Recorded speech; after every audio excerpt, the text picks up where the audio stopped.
सभी को नमस्कार। आज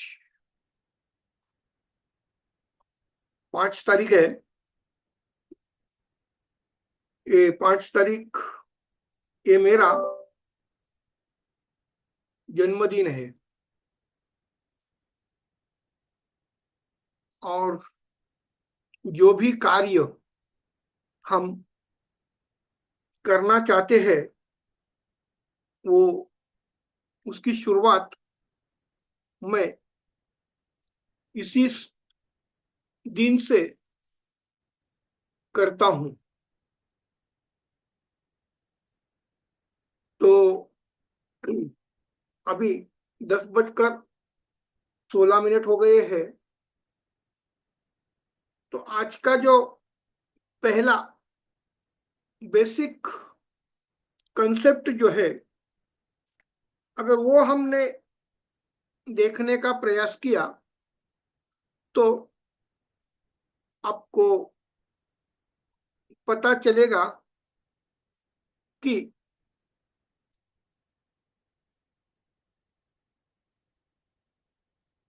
हम जो सोचते हैं वो किसी लेखक ने वैदिक ज्योतिष में, वैदिक ग्रंथों में जिसका जिक्र किया गया है उसका गलत अर्थ ये कलियुग के जो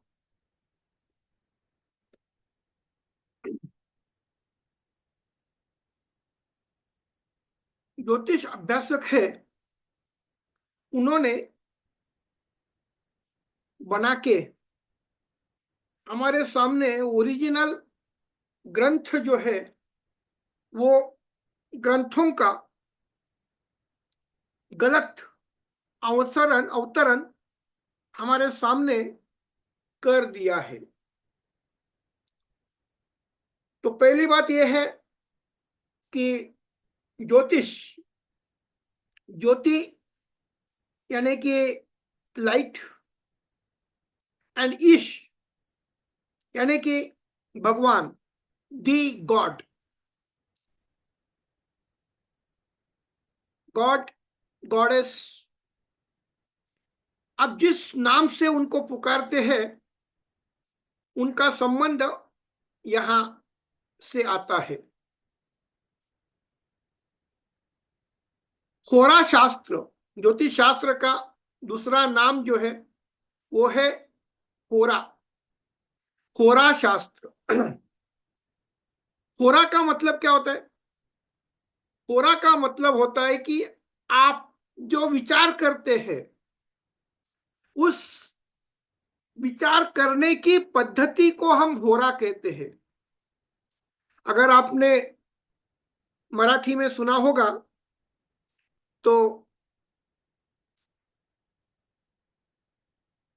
अपने कई लोग जो पुराने लोग हैं यानी कि बुजुर्ग लोग हैं वो कहते, आपने सुनाया होगा कि माझा असा होरा है की ती व्यक्ती आज येणार नाही। इसका अर्थ क्या होता है कि मुझे ऐसा लगता है, मुझे ऐसा लगता है कि वो जिस व्यक्ति के लिए हम अभी राह देख रहे हैं वो आने वाली शक्यता, उसकी जो अशक्यता जो है वो कम हो जाएगी।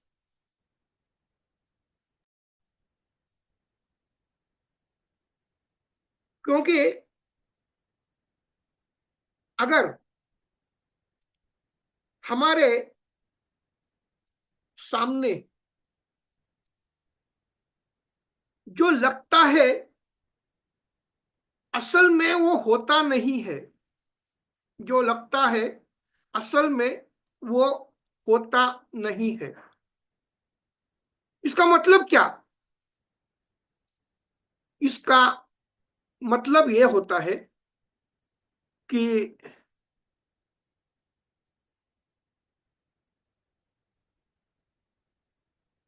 मैंने आपको बोला था आज सुबह 10 बजे वी विल स्टार्ट।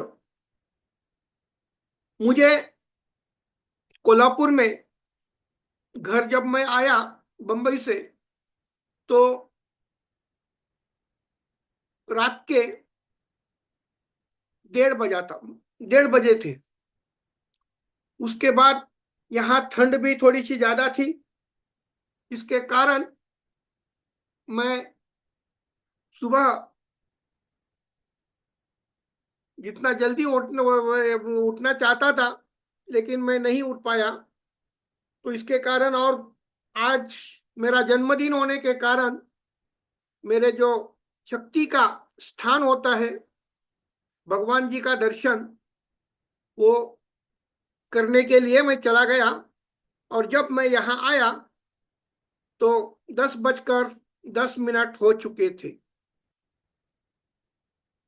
अब विचार करिए, मैंने आपको बोला था 10 बजे आऊंगा, मैं आ गया 10:10 के ऊपर, और हमारा क्लास चालू हो गया 10:16। ये इसमें जो 10 बजने से 10:10 तक, और 10:10 से 10:16 तक, ये जो पीरियड जो है, ये पीरियड क्या होता है? ये पीरियड जो होता है, वो पीरियड, ये this is the probable period, this is the probable period. अगर ये पीरियड ऐसा होता है, अगर ये पीरियड ऐसा होता है, तो इसमें कंफर्मेशन नहीं होता है। This is the only probability, this is the only probability. अब प्रोबेबिलिटी का मतलब क्या होता है? शक्यता। तो ये होरा का मतलब होता है शक्यता, ज्योतिष का मतलब होता है शक्यता। कितने भी हमारे नारद जी ने ज्योतिष का पूरा ज्ञान करके करके इस ज्योतिष शास्त्र की जो धरोहर है, वो सभी हिंदू सनातन धर्म तथा ज्योतिष को, या फिर ज्योतिष को शास्त्र मानने वाले जो सारे जगत के जो अभ्यासु साइंटिफिक लोग हैं, उनके लिए उन्होंने एक विचारधारा प्रस्तुत की। अब देखिए, अगर इस तरह से, अगर इस तरह से हमने कोई भी विचार किया, कोई भी विचार किया, तो आपके सामने एक बात आती है,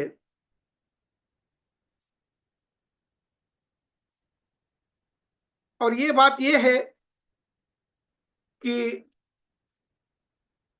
हम कितना भी प्रयास करें, हम कितना भी प्रयास करें,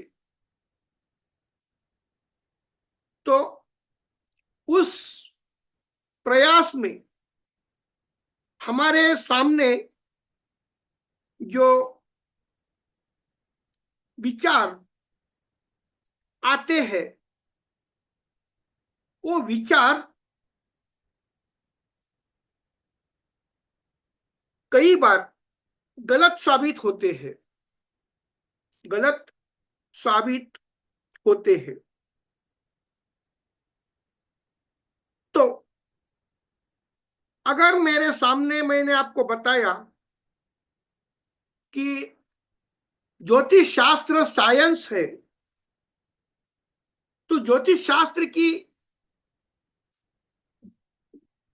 प्रमाण धारा जो है वो सिर्फ ये जो मैंने आपके सामने ये शेयर किया हुआ ये जो टेबल है उसके साथ ही हमारा पूरा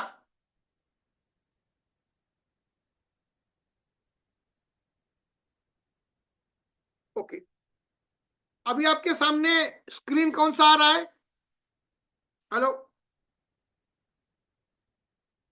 प्लीज अनम्यूट। हाँ हाँ सर, हो रहा वाला आ रहे हैं सर, हो रहा और सब हो रहा है। सब हो रहा है, ये आ गया ना? ओके। तो अब देखिए, आज 5 जनवरी 2025 आज की तारीख है। आज की तारीख 5 जनवरी है और लोकेशन SSAI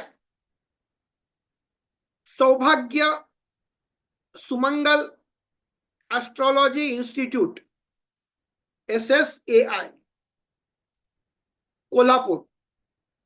आज का दिन देखिए, तारीख देखिए 5 जनवरी 2025।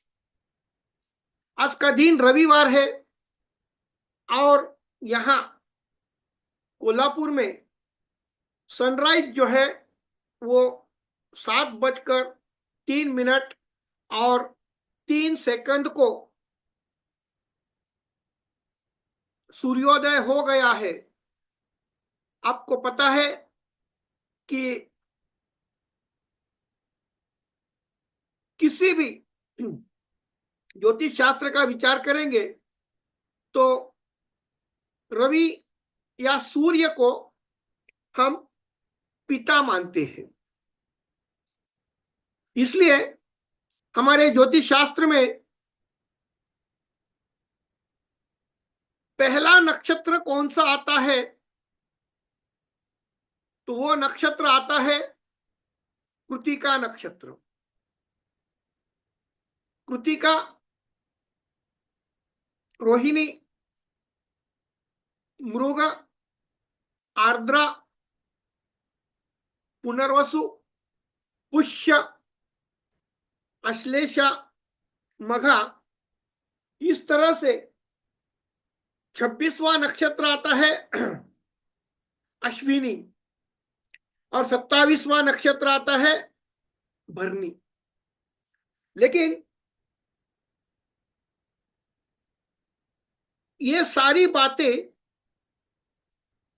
जब सायन और निर्यन, ये ज्योतिष के गणितीय पद्धति का विचार जब करना चालू किया तो निर्यन पद्धति में हमने आइनांश का प्रयोग किया और सायन पद्धति में हर साल के 22 हर महीने के 22 तारीख को सूर्य सायन राशि का संक्रमण करता है। 21 मार्च, हर साल 21 मार्च या 22 मार्च को सूर्य मेष राशि में प्रवेश करता है। मेष राशि में प्रवेश करता है और आपने देखा होगा कि 21 सितंबर हर साल 12 दिन का रात होता है, 12 दिन का दिन होता है, 12 घंटे का दिन होता है और 12 घंटे की रात होती है। वो जो खगोल शास्त्रीय एस्ट्रोनॉमिकल जो फैक्ट है वो आप सभी को पता है। और 21 मार्च को बराबर सूर्य मेष राशि में 0 डिग्री के ऊपर अश्विनी नक्षत्र में प्रवेश करता है। तो ये मैं पूरी इंट्रोडक्शन क्यों दे रहा हूं? ज्योतिष में सिर्फ 7 ग्रह है। ज्योतिष में सिर्फ 7 ग्रह है। राहु और केतु का विचार समुद्र मंथन के बाद आ गया। उसका विचार ज्योतिष शास्त्र में कब सम्मिलित हुआ, इसकी कोई भी जानकारी मैंने तो उसका अध्ययन नहीं किया है, इसलिए मैं तो इसके ऊपर कुछ बात नहीं करूंगा। लेकिन हमारा ज्योतिष जो है वो सिर्फ 7 ग्रहों में ही समाविष्ट है। और ये 7 ग्रह जो है, इस 7 ग्रहों का भ्रमण अखंडता से, उनका जो भ्रमण मार्ग है उसके ऊपर हमेशा के लिए, दुनिया जब चालू हो गई और दुनिया जब समाप्त होगी तब तक वो अखंडता से ये भ्रमण चालू रहेगा। अब हमारे पास मैंने जो फेसबुक के ऊपर जो पोस्ट डाली थी, अगर आपने उसका विचार किया तो हमारे पास मेष, वृषभ, मिथुन, कर्क, सिंह, कन्या, तुला, वृश्चिक, धनु, मकर, कुंभ और मीन, ये 12 राशि है। 12 राशि है। और रवि को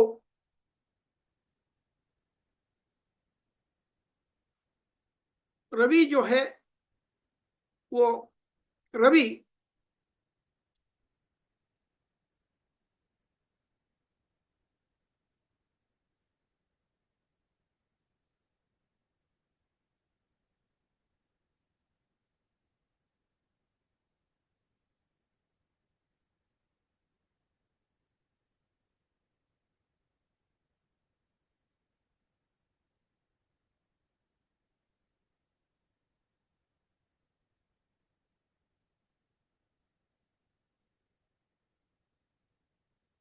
रवि जो है हमारा पिता है और चंद्र हमारी माता है। तो माता और पिता कभी भी, माता और पिता कभी भी एक से ज्यादा नहीं होते हैं। एक से ज्यादा नहीं होते हैं। इसलिए इस पूरे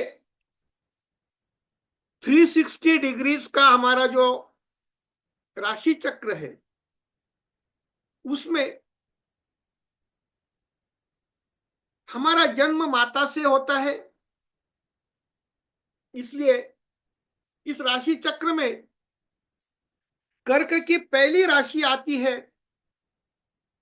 चंद्र की पहली राशि जो है वो कर्क आती है।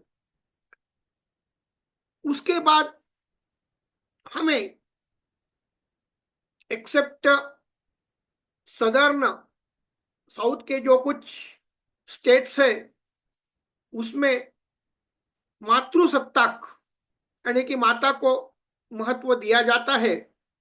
लेकिन इन द रिमेनिंग जो है वहां पिता को महत्व दिया जाता है। माता ने आपका अपना जन्म करने के बाद में बच्चे को पिता का नाम लगता है। इसलिए पहला कर्क राशि आ गई, उसके बाद सिंह राशि आ गई। अब मंगल की मेष राशि निसर्ग कुंडली में हम हैं। निसर्ग कुंडली में हम देखते हैं। उसके बाद वृषभ राशि आती है, उसके बाद मिथुन राशि आती है, उसके बाद कर्क, सिंह, कन्या, तुला, वृश्चिक, धनु, मकर, कुंभ और मीन। तो जरा सा विचार करिए, मेष राशि जो चालू होती है, मेष राशि जो चालू होती है, आठवीं राशि, आठवीं राशि मंगल की ही क्यों आ जाती है? कोई बता सकता है? हेलो।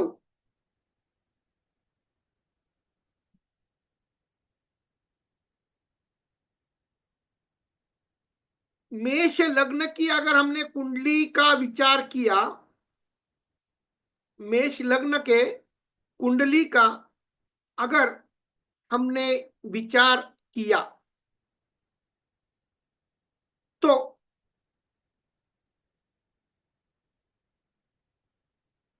मेष के बाद वृश्चिक आ गया, वृषभ आ गया, वृषभ के बाद मिथुन आ गया, मिथुन के बाद कर्क, उसके बाद सिंह, कन्या, तुला, और ये 7 होने के बाद आठवीं राशि फिर मंगल की क्यों आ गई? कोई बता सकता है क्या? हेलो।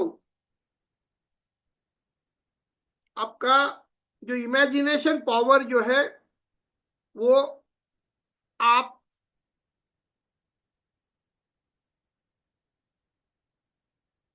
बताने की कोशिश करिए।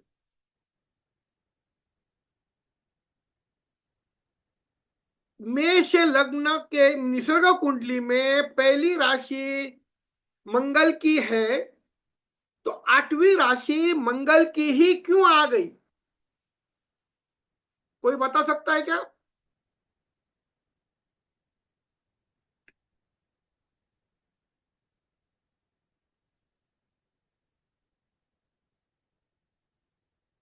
जरा विचार करिए। जब तक you will not start to think, जब तक आप विचार नहीं करोगे, तब आप वही ओरिजिनल ग्रंथों में कुछ और लिखा है, हमारे विद्वान लेखकों ने उसका अर्थ कुछ और समझा है, और उनके किताबों में उनका अर्थ जो है वो उसी तरह से उन्होंने डाल दिया है। तो अब देखिए, मुझे बताइए कि मेष लग्न की कुंडली में, निसर्ग कुंडली में अगर लग्न में मेष राशि की, मेष मंगल की मेष राशि आती है और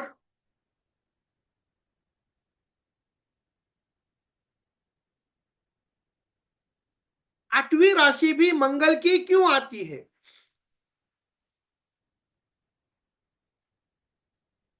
कोई विचार कर सकता है क्या? मुझे बताइए जरा।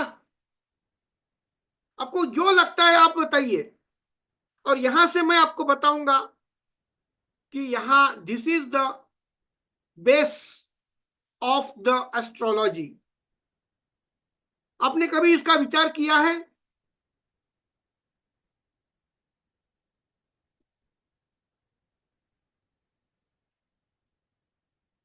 हेलो। अरे अनम्यूट करके बोलिए। नहीं नहीं। अभी तो शुरुआत है। I want everyone to understand.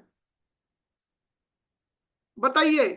कि मेष राशि की निसर्ग कुंडली में पहली राशि जो मंगल की होती है, आठवीं राशि मंगल की ही क्यों होती है?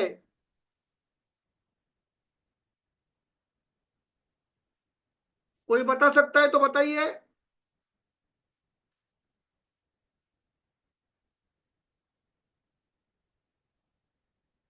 जल्दी बताइए, जल्दी बताइए।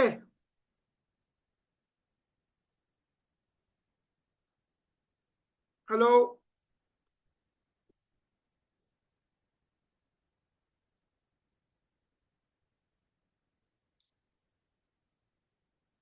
अरे कोई तो बताइए।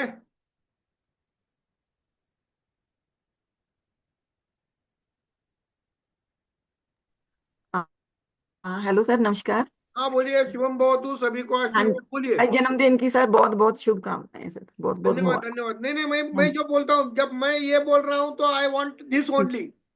जी जी। Remember only. सर आज हाँ सर। मेरा जन्मदिन है, इसीलिए तो सभी के जीवन से दुख, दैन्य, दारिद्र्य, दुरावस्था और गलत विचार पूरी तरह से दूर करने के लिए मैंने आज का दिन आपके सामने रखा है।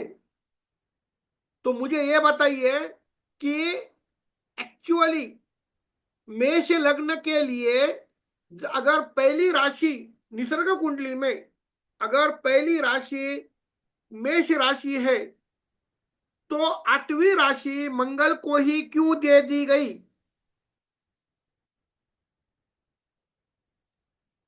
सर स्टार्टिंग जैसे मेष राशि, हाँ, एंडिंग हम वृश्चिक राशि से करते हैं, तो इसलिए मंगल, दोनों का मंगल होगा।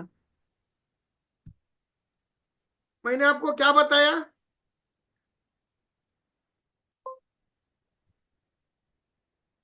ये देखो। सर, हाँ बोलिए। मैं बता रहा था, बोलिए बोलिए ना। सोचता चंद्र और सूर्य दोनों हाँ ग्रहों को एक एक राशि मिली है। हाँ चंद्र की एक राशि है कर्क हाँ और सूर्य की है सिंह हाँ राशि। उससे नजदीक जो ग्रह है, हाँ। पृथ्वी के नजदीक है बुध नहीं, और वो छोड़ शुक्र। दीजिए। हेलो। एक बात हाँ, ध्यान में लीजिए, जब आप ज्योतिष सीखते हैं तो उस समय कौन सा ग्रह किसके सन्निध में था, वो नहीं है, वो छोड़ दीजिए। मैंने आपको सिर्फ सवाल एक ही पूछा कि निसर्ग तो कुंडली चंद्र में पहला सब पहली हाँ।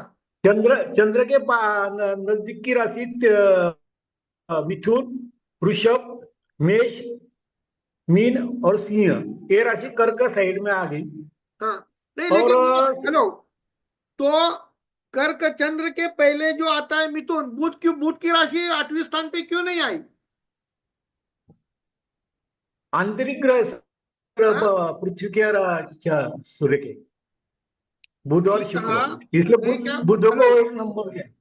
एक बात ध्यान में लीजिए, मेरा सवाल सिर्फ एक ही है कि मंगल की ही आठवीं राशि क्यों आ गई?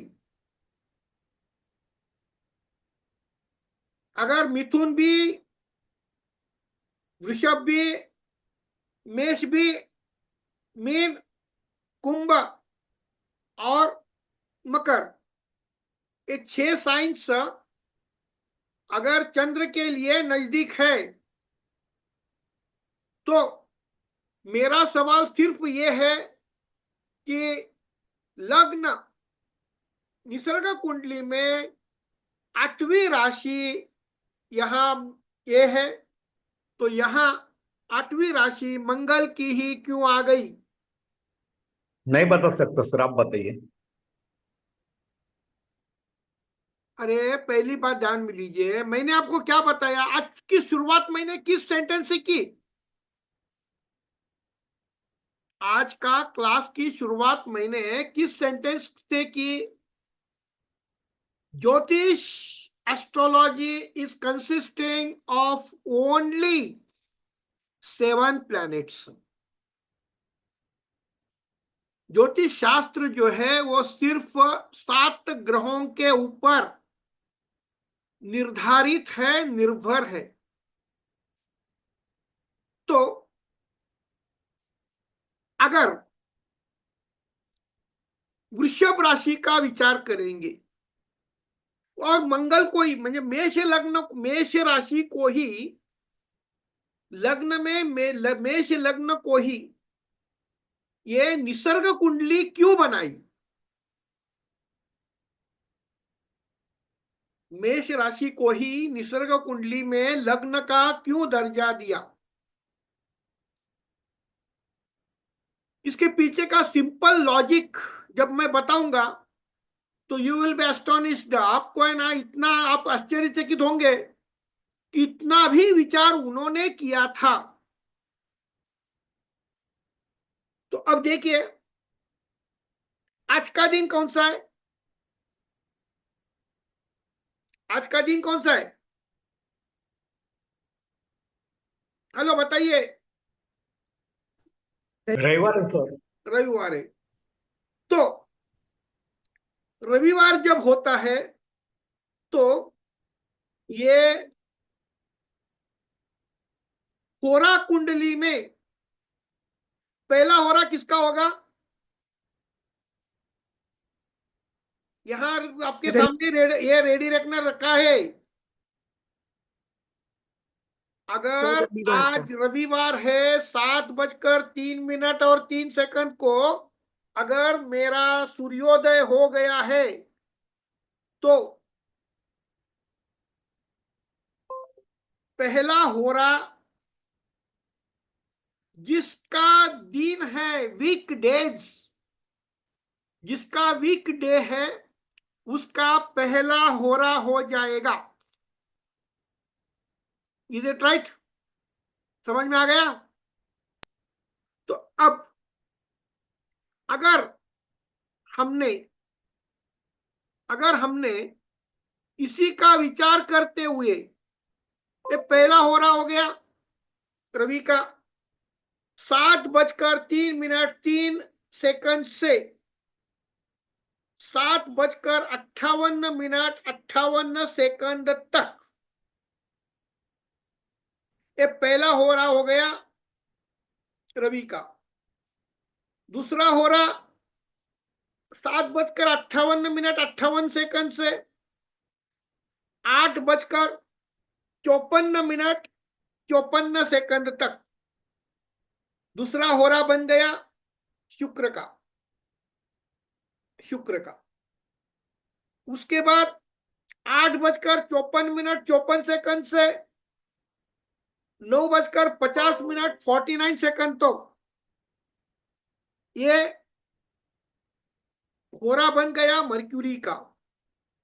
इस तरह से ए बन गया 1, ए बन गया 2, ए बन गया 3, ए बन गया 4, ए बन गया 5, ए बन गया 6 और ए बन गया 7। तो 8वां होरा किसका आता है? अभी जो मैंने सिलेक्ट किया है, ये 8वां होरा किसका आता है बताइए। हेलो। सूर्य का रास हो रहा था। सूर्य का होरा आता है।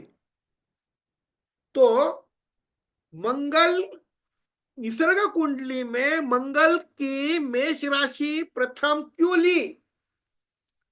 क्योंकि मंगल के निसर्ग कुंडली में मंगल की मेष लग्न की कुंडली का विचार जब करते हैं तब तुला राशि के बाद मंगल का जो पहला होरा होगा मंगल का होगा, दूसरा होरा होगा रवि का होगा, तीसरा होरा होगा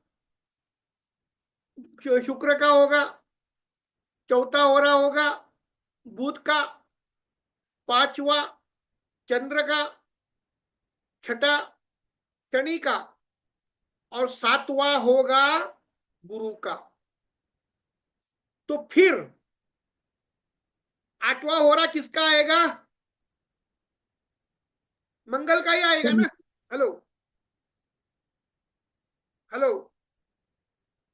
8वां होरा जो है वो 8वां होरा मंगल का ही आएगा। और तो यहां देखिए, निसर्ग कुंडली में जब मंगल लग्नेश और अष्टमेश बनता है लग्नेश और अष्टमेश बनता है। This is the only exceptional case. यहां हम रवि का अथवा हो रहा दिखाई देता है, लेकिन रवि की दूसरी राशि कोई है क्या? हेलो,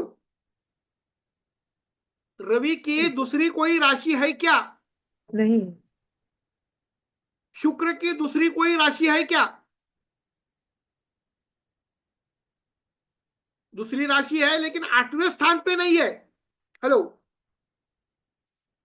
अब मिथुन के, बुध के, मिथुन लग्न की अगर हमने निसर्ग कुंडली का विचार किया तो क्या बोलते हैं उसको, इधर से 8वीं राशि जो आती है वो मकर राशि आती है। ये बुध की होती है क्या? नहीं होती। कर्क राशि का और सिंह राशि का कोई सवाल ही नहीं है। चंद्र और सूर्य एकमेव द्वितीय, वन एंड ओनली।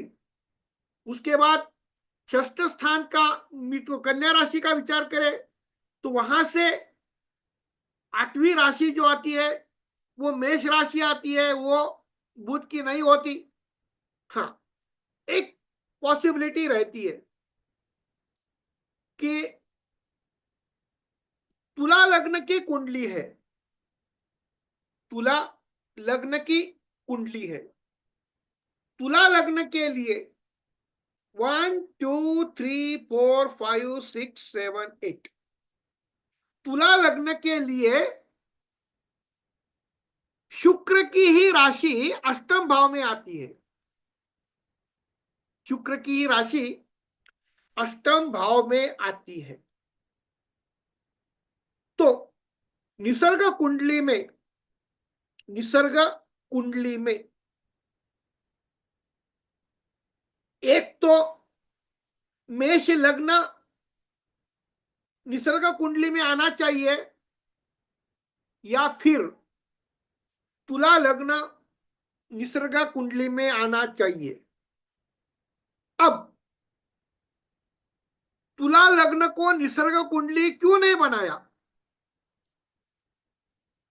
तुला लग्न को निसर्ग कुंडली क्यों नहीं बनाया और सिर्फ मंगल के मेष राशि को ही,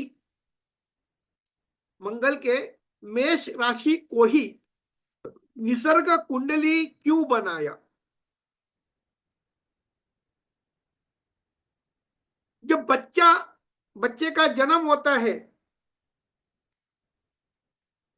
तो उस समय बच्चा कितना सुंदर है, बच्चा कितना सुंदर है, इसका कोई विचार करता है क्या? हेलो, बताइए। अभी बच्चे नहीं। का जन्म हुआ है, वो बच्चा कितना सुंदर है, बहुत ही अच्छा। अभी तो वो अगर बच्चों का क्या यूनिवर्स, क्या बोलते हैं उसको, baby of the universe, foetus of the universe, अगर ऐसा कोई किताब हो तो उस बच्चे को मिल सकता है। लेकिन बच्चे का जब जन्म होता है तो उससे पहले हम क्या देखते हैं? बताइए, क्या देखते हैं? बच्चा जीवित है या नहीं, पहला प्रॉब्लम, पहली बात। दूसरी बात, उसकी हेल्थ अच्छी है या नहीं, उसमें कोई, जो मेडिकल भाषा में एनोमली कहते हैं, ऐसी कोई बीमारी, ऐसी कोई सकृत दर्शनी, उसमें कोई तो फॉल्ट, दोष, वैगुण नहीं है ना, ये पहले देखते हैं। शुक्र किसका कारक है? शुक्र किसका कारक है, बताइए। वीनस के जो कारकत्व जो है वो कारकत्व में उसका जो अपीयरेंस है, वो अपीयरेंस वहां आता है। लेकिन मंगल का जो कारकत्व है उसमें रेजिस्टेंस पावर, करेज और ऐसी बातें होने के कारण हमारे ऋषि मुनियों ने, और जिस अथर्व वेद में ज्योतिष के बारे में लिखा पाया जाता है, लिखा पाया जाता है का मतलब हमारे जो वेद जो है वो अपौरुषेय है, वो किसी व्यक्ति ने नहीं लिखे हैं, वो किसी व्यक्ति ने नहीं लिखे हैं। जैसे आप प्रत्येक धर्म की जो धर्म ग्रंथ होता है वो, जैसे बाइबल हो, जैसे कुरान हो, ये किसी ने लिखा नहीं है ऐसे कहा जाता है। तो वैसे ही हमारे जो वेद है ये अपौरुषेय है, ये किसी व्यक्ति ने, मनुष्य ने लिखे नहीं है, वो इस धरती के ऊपर ऐसे ही उतर गए। इसके बारे में बहुत सारे लोग कुछ विवाद कर सकते हैं, लेकिन जो सच है वो सच है। इसलिए हमारे विधाता ने जिस ज्योतिष का ज्ञान, ज्योतिष पद्धति का ज्ञान जो अथर्व वेद में लिखा है पाया जाता है, तो उसमें सबसे महत्वपूर्ण अगर कोई बात बताई होगी तो वो है मेष लग्न की निसर्ग कुंडली। मेष लग्न की निसर्ग कुंडली। अब यहां देखिए, मेष लग्न, लग्नेश मंगल हो गया। पहला मेष लग्न के लिए मंगलवार अगर है और वहां मेष लग्न उदित होता है तो पहला होरा मंगल का हो जाएगा, दूसरा होरा रवि का हो जाएगा, तीसरा होरा गुरु का हो जाएगा, चौथा होरा मंगल का हो जाएगा, पांचवा होरा रवि का हो जाएगा, छठा होरा शुक्र का हो जाएगा, सातवां होरा बुध का हो जाएगा। तो अगर हम मेष लग्न का विचार करते हैं, मेष लग्न का विचार करते हैं, तो मेष लग्न से आठवां होरा जो होता है वो आने वाले, उसका आने वाला जो आठवां होरा जो होता है वो उसी का होता है, क्योंकि हमारे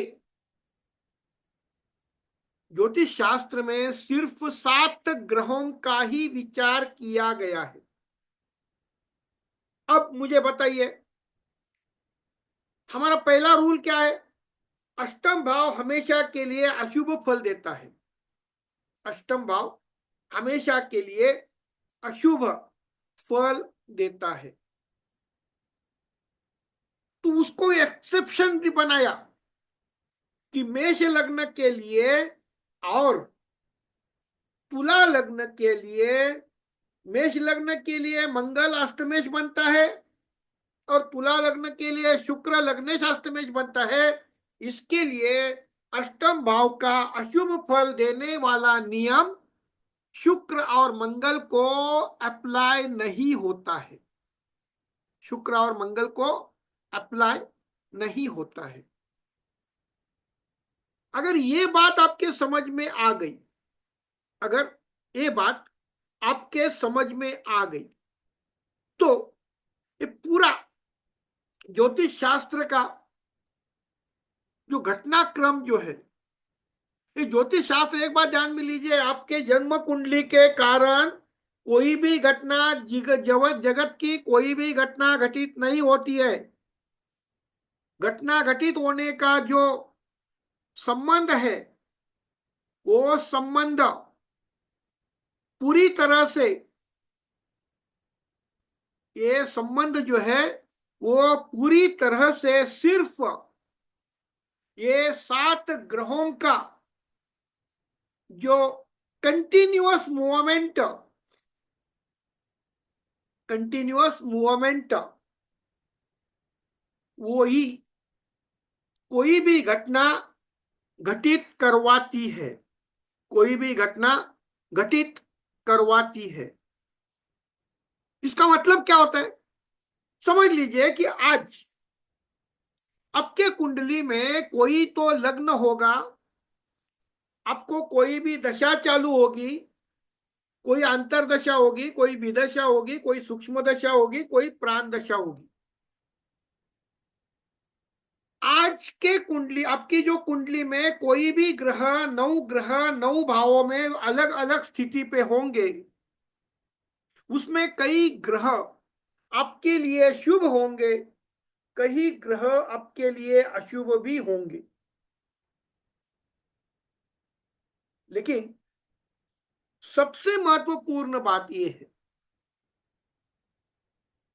आज मेरे सामने इंक्लूडिंग मी, आप 7 लोग, सीमा यादव मैडम, इतिमा Yadav madam, Pradeep Chitrakoot, Realme, Rekha madam, Sagar Chauhan, Sunita madam, you are the only 7। मैंने आपको पहले कई बार बताया है कि जब मैं कुछ बातें आपको पढ़ाना चाहता हूं, तो सारी दुनिया के सारे देव देवता, जिसे हम कायनात कहते हैं, वो मुझे मदद करने के लिए आ जाती है। तो पहला तो मैं हूं, पहला तो मैं हूं, आप सारे के सारे 7 लोग जो है, Amar Mahajan, Pradeep, Realme, Rekha, Sagar Chauhan, Seema Yadav and Sunita madam, you are the 7 planets, you are the 7 planets. और आपके कुंडली में आज ऐसा क्या था, आज आपके कुंडली में ऐसा क्या था कि जिसके कारण आप आज इस सेशन में ज्वाइन हो गए, आप इस सेशन में ज्वाइन हो गए।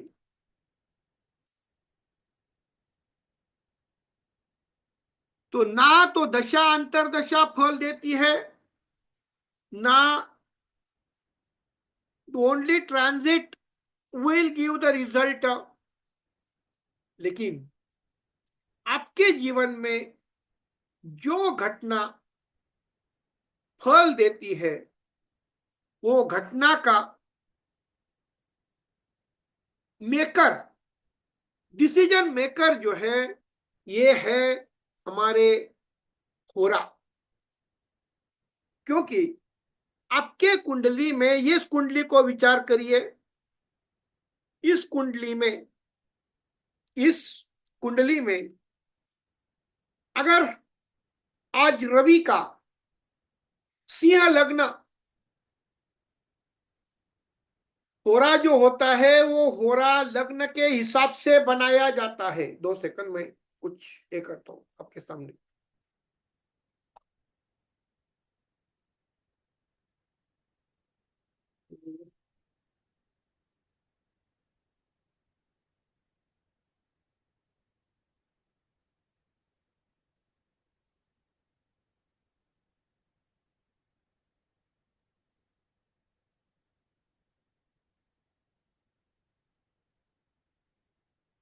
अभी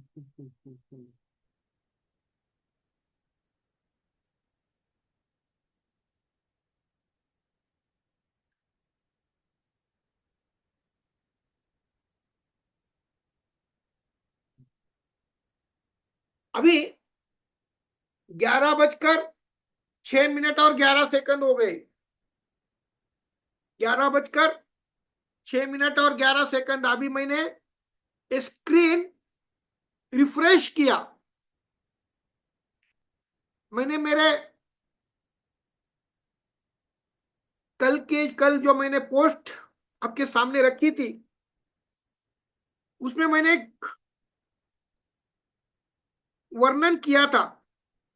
आज तिथि षष्ठी तिथि है, और इस तिथि का मतलब क्या होता है?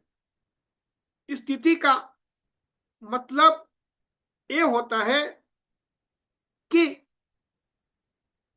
इसे हम नंदा तिथि कहते हैं। नंदा तिथि, नंदा तिथि कहते हैं।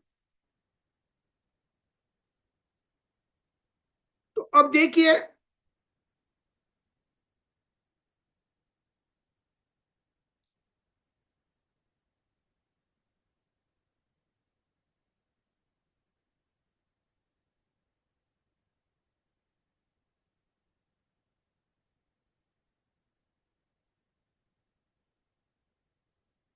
तो अब देखिए आपके सामने अभी का जो मैंने रिफ्रेश किया हुआ पेज है, स्क्रीन आपके सामने आ गई ना।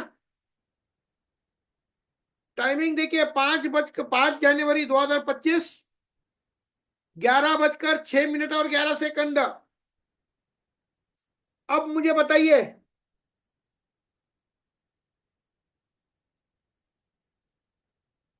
ये टाइमिंग मैंने फिक्स बना के लाई है क्या? हेलो, ये टाइमिंग मैंने फिक्स बना के लाई है या ऑटोमेटिकली आ गई है? ऑटोमेटिकली आ गई सर। ऑटोमेटिकली आ गई। तो पहला मैंने रूल बताया था आपको, आज षष्ठी तिथि है। आज 1 6 11 में से षष्ठी तिथि है, इसलिए आज ओम नमः शिवाय का जो जाप है वो 27 बार करें। ओम श्री षडाननाय नमः, ओम श्री स्कंदाय नमः, ये मंत्र जाप है जो है 6 बार करिए। और ओम श्री कात्यायनी देवी नमो नमः, इस मंत्र का जाप करें। आज वार भी रविवार है, आज वार भी रविवार है। तो अगर 1 6 और 11, अगर 1 6 और 11 अगर ये नंदा तिथि बनती है, हेलो, अगर ये नंदा तिथि बनती है, तो यहां देखिए वृषभ राशि आती है दो, दूसरी तिथि।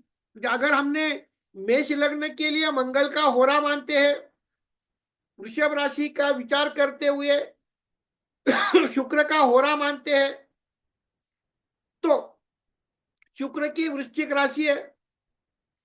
वृषभ राशि के बाद शुक्र की दूसरी राशि 1 2 3 4 5 और 6, शुक्र की दूसरी राशि जो है वो तुला राशि है।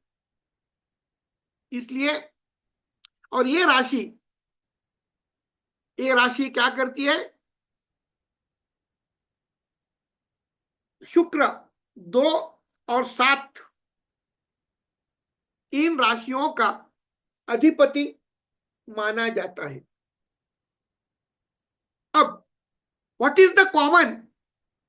एक प्रतिपदा, षष्ठी और एकादशी, प्रतिपदा, षष्ठी और एकादशी, इसमें कॉमन क्या है बताइए?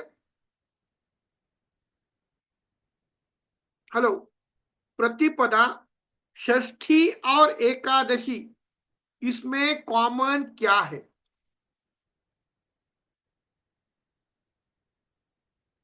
कोई बता सकता है? बताइए।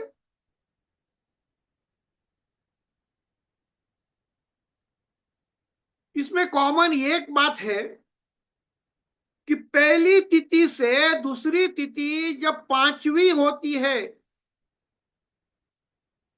पहली तिथि से जो छठी तिथि होती है, वो पहले तिथि का ही एक स्वरूप होता है। इसलिए इसलिए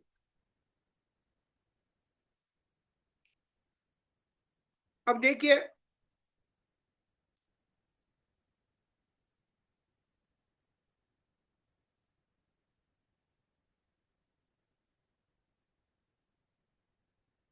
एक, 6, 11, अब 2, 7, 12, 3, 8,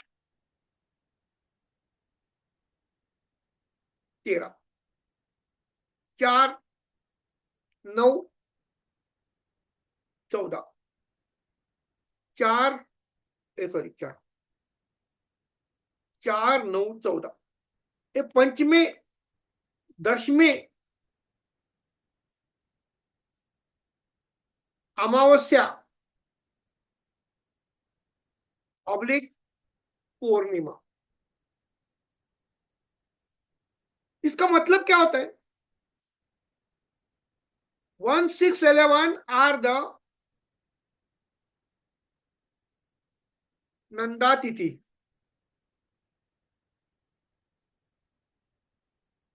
भद्रा तिथि, जया तिथि,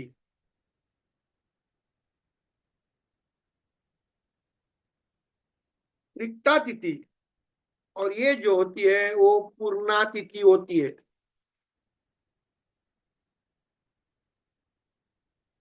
अगर हम तिथि का कैलकुलेशन करने के लिए यक्स, इसका मतलब ये हमने हमारी तिथि है +5 बराबर नेक्स्ट सेम कैटेगरी तिथि। ओके, अब कोई भी तिथि प्रतिपदा से पूर्णिमा तक या प्रतिपदा से अमावस्या तक, कोई भी तिथि मुझे बताइए, कोई भी तिथि बताइए। हेलो, कोई भी तिथि बताइए।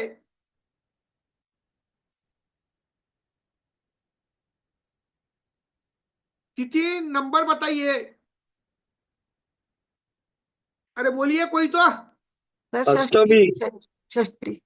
सप्तमी, सप्तमी +5 = 12, +5 = 17 = 2। तो यहां कैलकुलेशन क्या हो गया?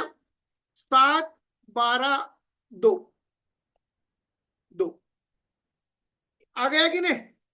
हेलो, 7, 12, 2, 2, 7, 12 भद्रा तिथि। और कोई भी बताइए, तिथि बताइए जल्दी।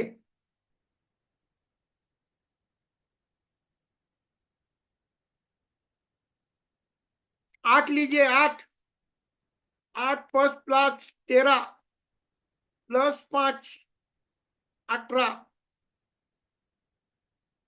=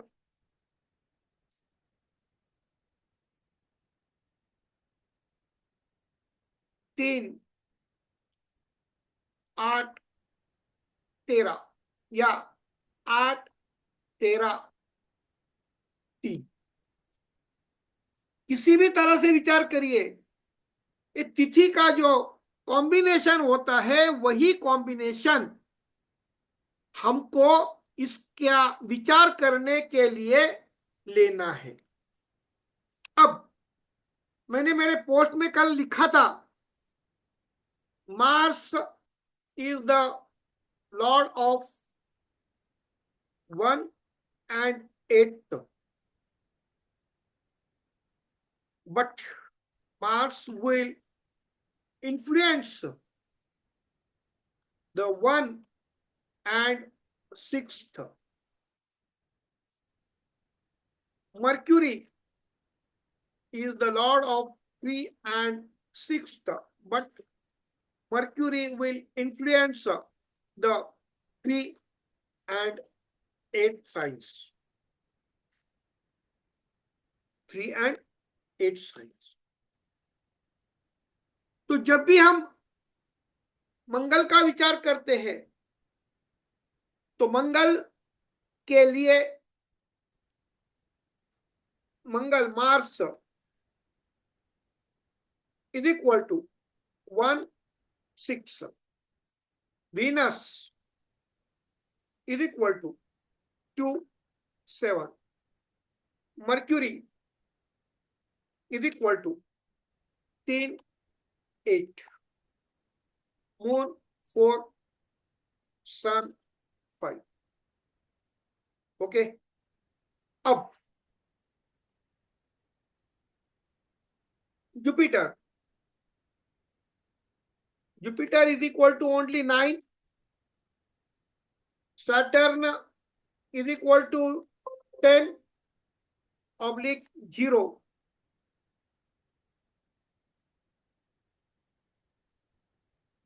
अब मुझे बताइए, 1, 2, 3, 4, 5, 6, 7, 8, 9 और 10 matrix is consisting of 1 to 10, that is 1 to 0, that is 10 digits numbers. 10 digits numbers. आपको पता है कि हमारे भारत में दशमान पद्धति का एडॉप्शन 1959 में किया गया था। तो जब तक मैट्रिक्स नहीं होता, जब तक मैट्रिक्स 1 to 0 ये नहीं होता, तब तक कोई पूर्ण कार्य नहीं होता। कंप्यूटर प्रोग्रामिंग consisting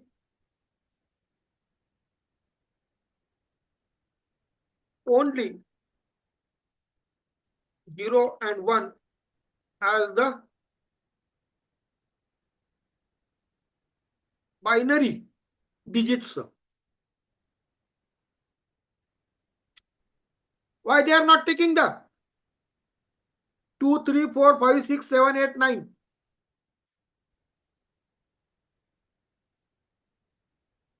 अगर ये बात आपके समझ में आ गई, ये जो मैंने यहां बताई, ये यहां थी, मंगल का विचार जब करेंगे तो 1, 6 करिए। वीनस का विचार करें तो वीनस क्या होता है, वीनस ऑटोमेटिकली वो 2, 7 का ही अधिपति होता ही है। मर्क्यूरी का 3, 6 के बदले मर्क्यूरी का विचार करिए 3, 8। उसके बाद रवि के लिए 4 है, 5 है, चंद्र के लिए 4 है। गुरु की 2 राशि में से मैट्रिक्स में पहली राशि आने वाली है 9, तो इसलिए गुरु को 9 लिया। और शनि की पहली राशि आती है 10, मकर राशि, इसमें से 0 लिया, ये बन गया शनि। तो इस तरह से हमारे सामने जो कुंडली बनती है, मैं क्या करता हूं, 2 सेकंड, मुझे अभी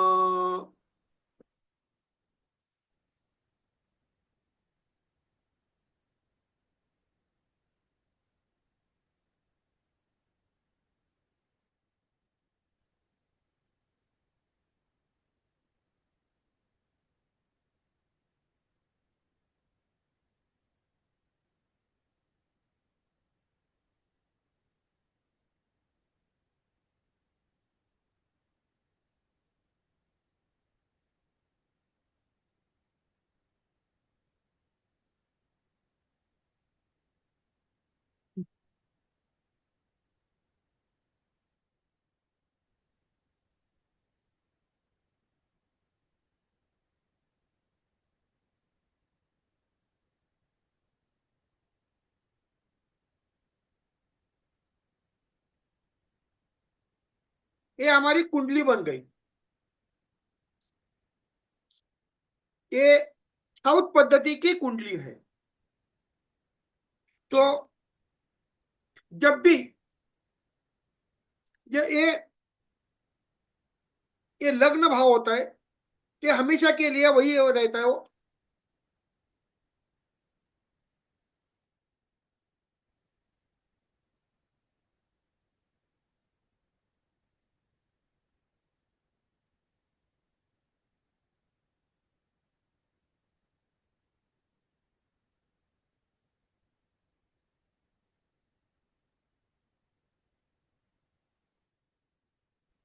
और 12। ओके। तो कोरा में क्या होता है, ठीक है।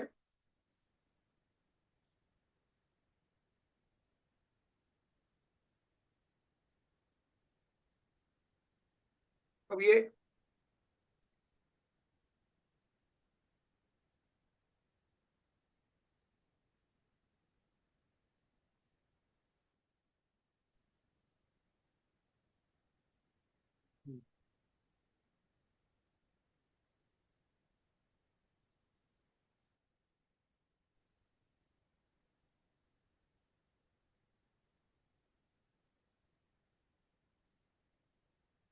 ओके, ये बन गया हमारा कोरा एस्ट्रोलॉजी। Okay, 2 second. अब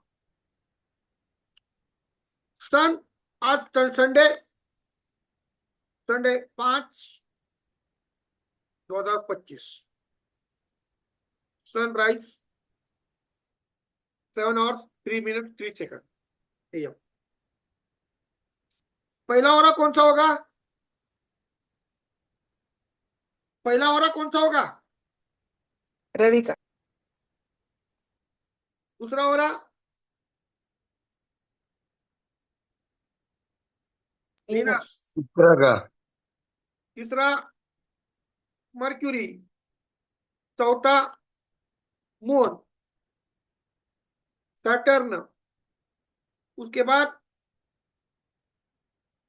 जुपिटर। उसके बाद मार्स। मार्स। उसके बाद फिर सन आ गया। उसके बाद फिर वीनस आ गया। उसके बाद फिर मर्क्यूरी आ गया। उसके बाद फिर मून आ गया। उसके बाद फिर सैटर्न आ गया। ये आपकी होरा कुंडली बन गई। होरा कुंडली बन गई। अब इसमें मंगल, मंगल सिर्फ एक बार आया है। मंगल सिर्फ एक बार आया है। मर्क्यूरी यहां 2 बार आया है। तो ये पहली देखिए, ये सन है और ये वीनस है। वीनस कितनी बार आया है? 2 बार आया है। तो यहां 2, यानी कि यहां टॉरस, और ये वीनस आएगा, ये आएगा लिब्रा। ओके, तो मर्क्यूरी पहला आ गया। टॉरस के बाद मर्क्यूरी कौन सा आता है? टॉरस के बाद साइन कौन सी आती है? जेमिनी। ओके, उसके बाद कौन सी आती है? कैंसर। इसके बाद कैप्रिकॉर्न, बराबर है ना? जुपिटर, सैजिटरस। अब ये मंगल आ गया यहां, यहां जुपिटर के बाद मंगल आ गया, जुपिटर के बाद मंगल आ गया, यहां आ गया वो स्कॉर्पियो, ये सन लियो, ये वीनस लिब्रा हो गया। मर्क्यूरी यहां जेमिनी लिया, यहां आ गया विर्गो। ये फिर मून, ये कैंसर ही रहेगा, और ये बनेगा कैप्रिकॉर्न।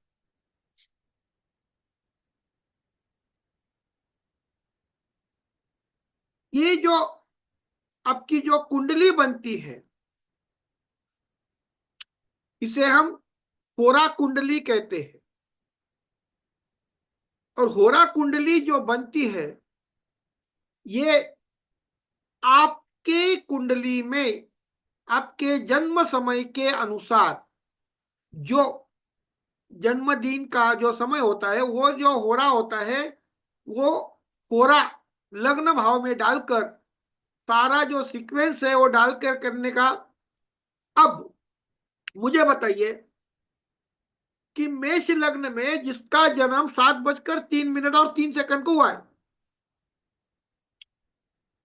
उसके लिए उसके लिए ए बन गया लग्न भाव, ए बन गया दूसरा भाव, ए बन गया तीसरा भाव, ए बन गया चौथा भाव, ए बन गया पांचवा भाव, ए बन गया छठा भाव, ए बन गया सातवां भाव, ए बन गया आठवां भाव, ए बन गया नौवां भाव,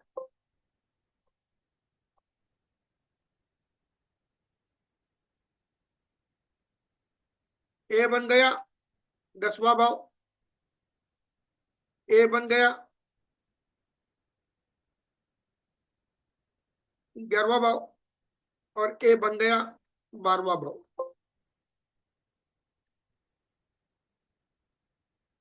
हाँ, हेलो, गुड। अब देखिए, आज अगर किसी का जन्म इसमें सिंह लग्न में हुआ है, इसका पहला हो रहा सिंह लग्न है, और ये पोजीशन ये एक ध्यान में लीजिए, ये आपको जो समझाने की कोशिश कर रहा हूं, आप ऐसा करिए, 17 अगस्त किसी भी साल का 17 अगस्त की अगर आपने कुंडली डाल दी, तो सूर्योदय के समय लियो साइन वहां विद्यमान होती है। मैंने क्या बोला आपको? 17 August of any year shows any year, and if it is Sunday, then ascendant will be Leo, and first hora will be of sun only। तो ये उदाहरण आपके सामने रखिए, जैसा मैंने मेष लग्न का विचार किया, मेष लग्न के लिए मंगलवार है, और मेष लग्न में लग्न की वो यानी कि क्या बोलते हैं उसको, मेष लग्न में लग्न लग्न में मेष राशि उदित होती है, और मंगल का ही हो रहा उदित होता है। ये पीरियड के लिए मेष लग्न के लिए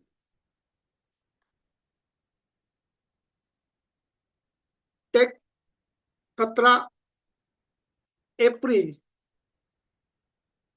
of any year and if it is Tuesday. तो यहां आपके सिंह लग्न के कुंडली के लिए अष्टमेश कौन आता है? गुरु आता है। सिंह लग्न के लिए कुंडली के लिए अष्टमेश कौन आता है? मीन राशि आती है। लेकिन यहां देखिए, सिंह लग्न के कुंडली के लिए ये आज की जो, अगर आज का विचार किया, सिंह लग्न के कुंडली के लिए अष्टमेश स्वयं रवि बन जाता है।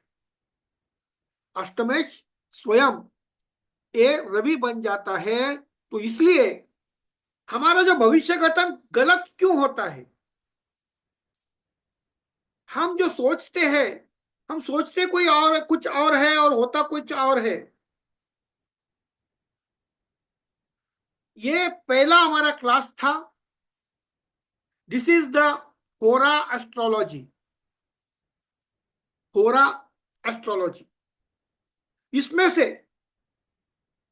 अगर आप इसका विचार करेंगे तो कुछ भी आपको विचार करने की जरूरत नहीं है। इसके आगे वाला जो पोर्शन है वो आपको क्लास प्लस, जो मेरी वेबसाइट है SSEI, वहां आपको ये वीडियो मिलेगा। आप सभी को आज का जो पौष शुक्ल षष्ठी, आज माता रानी कात्यायनी देवी का, श्री देव सेनापति कार्तिकेय जी और शिव शक्ति, इनका हमेशा के लिए आशीर्वाद आपके ऊपर विद्यमान रहे। ये सभी देव देवताओं के चरणों में प्रार्थना करते हुए आज सभी जगत के कल्याण के लिए हम प्रार्थना करते हैं। सिर्फ आप मन में तथास्तु, मन में तथास्तु ये करिए।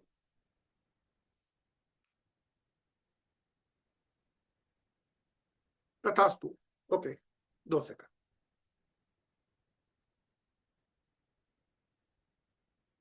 हाँ। तो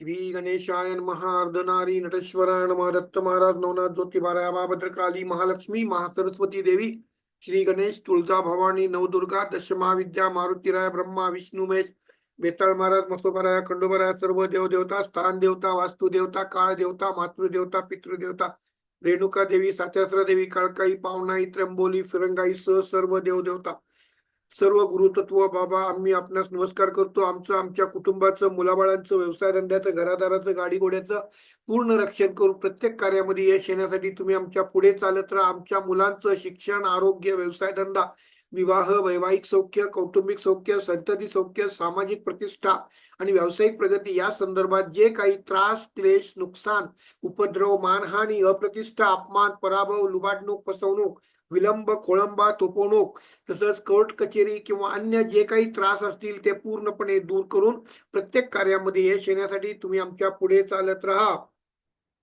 ओ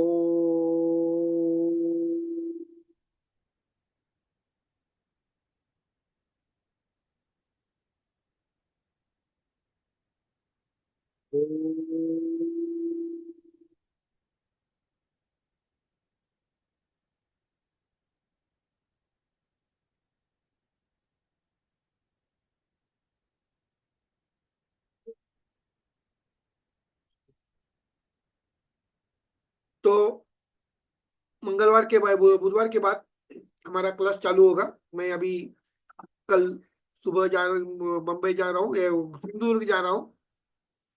इसके लिए आज एक ये नहीं होगा। ये इसका वीडियो आपको मेरा जो क्लास प्लस ऐप है उसके ऊपर आपको मिलेगा। लिंक आपको देखने के लिए कृपया मुझे संपर्क करें। This is the private link होगी। आप जो भी करिए आपके कल्याण हो। आपके द्वारा किसी का भी काया मन वाचा इस तरह से कोई भी नुकसान नहीं होना चाहिए। हम किसी को मार्गदर्शन करते हैं तो हमारा शब्द किसी के नुकसान के लिए त्रासदायक हो सकता है। अगर हमारे बच्चों के लिए हमने ही ऐसा शब्द का इस्तेमाल किया और हमारे बच्चों की जिंदगी में कुछ बवाल खड़ा हो गया तो इसके लिए जिम्मेदार हम रहते हैं। इसलिए हम ज्योतिष के ज्ञान का, सच का धरोहर दुनिया के सामने प्रस्तुत करने का प्रयास कर रहे हैं। आप सभी का योगदान इसमें महत्वपूर्ण है। सभी को धन्यवाद। आज आपने मुझे जो मेरे जन्मदिन के ऊपर जो शुभेच्छा दी उसके लिए सभी का धन्यवाद। सभी का कल्याण हो। शुभम भवतु, शुभम भवतु, शुभम भवतु। धन्यवाद सर। धन्यवाद। ओके।